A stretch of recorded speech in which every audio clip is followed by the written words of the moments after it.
Herkese merhaba arkadaşlar, kanalıma hoş geldiniz. Yepyeni bir video ile karşınızdayız. Başarılı ve karizmatik oyuncumuz Can Yaman'dan yeni paylaşım geldi.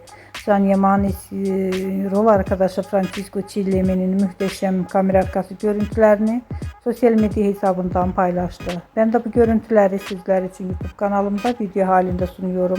Umarım beğenirsiniz. Arkadaşlar, videomu beğendiyseniz kanalımı izlemeyi ve bildirim butonuna basmayı unutmayın. Şimdilik benden bu kadar olsun. Yeni videomuzda görüşmek üzere. Hoşça kalın.